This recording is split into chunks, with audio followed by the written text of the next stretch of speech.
बड़ी खबर धमतरी से है। राजडोरा बांध का तटबंध टूटा है, भारी मात्रा में बढ़ा पानी और बांध का पानी खुले जंगल में बह रहा है। बांध की मरम्मत पर सवाल उठ रहे हैं। कुछ समय पहले ही पीएचई ने मरम्मत कराया था, लेकिन उसके बावजूद ये भारी मात्रा में पानी बह रहा है। बांध का पानी खुले जंगल में बह रहा है। बांध की मरम्मत पर अब सवाल उठ रहे हैं। कुछ समय पहले ही पीएचई ने मरम्मत करवाया था, लेकिन उसके बावजूद इस तरह के हाल देखने को मिल रहे हैं। राजडेरा बांध का तटबंध टूटा है, भारी मात्रा में पानी बह गया है।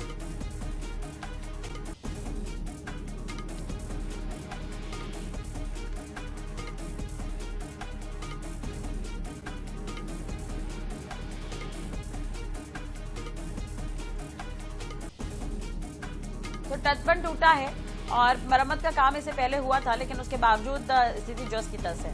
अब जो मरम्मत के काम करवाए गए हैं उस पर सवाल या निशान खड़े हो रहे हैं कि आखिर कैसी मरम्मत थी, कि अभी भी स्थिति जस की तस है, परेशानी जस की तस बनी हुई है, मरम्मत किया गया या फिर नहीं। राजडेरा बांध का तटबंध टूटा है, ये बड़ी खबर हम आपको बता रहे हैं। भारी मात्रा में पानी बह गया इससे और जंगल में ये पानी बह रहा है और बांध की मरम्मत की गई थी इससे पहले, तो अब उस पर भी सवाल खड़े हो रहे हैं। पीएचई ने इस पर मरम्मत कराया था।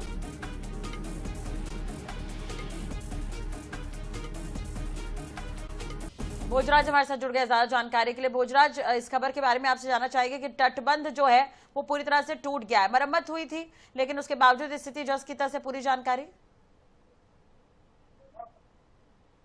जी देखिए, राजा जलाशय बहुत ही पुराना जलाशय है, लेकिन अभी जो तटबंध है वो टूट चुका है। हजारों लीटर पानी जो है जंगल में बहा रहा है। जल संसाधन विभाग की लापरवाही खुलकर सामने आई है। हालांकि मरम्मत के लिए पैसा आता है, लेकिन मरम्मत उसमें दिख नहीं रहा है। लेकिन अब जलाशय का जो तटबंध है वो टूट चुका है। हजारों लीटर जो पानी है वो लगातार जंगल में बहा रहा है, लेकिन अभी तक जल संसाधन विभाग की ओर से कोई उसमें पहल नहीं की गई है। जिला प्रशासन इससे नाकाम है। ठीक है, चलिए, बहुत बहुत शुक्रिया तमाम जानकारी और बातचीत के लिए। जैसा कि अभी जानकारी भी दे रहे थे भोजराज की, अभी तक कोई प्रशासन की तरफ से कोई कदम नहीं उठाए गए। पानी पूरी तरह से बह रहा है, लेकिन उसके बावजूद प्रशासनिक जो कार्रवाई होनी चाहिए वो नहीं की गई है।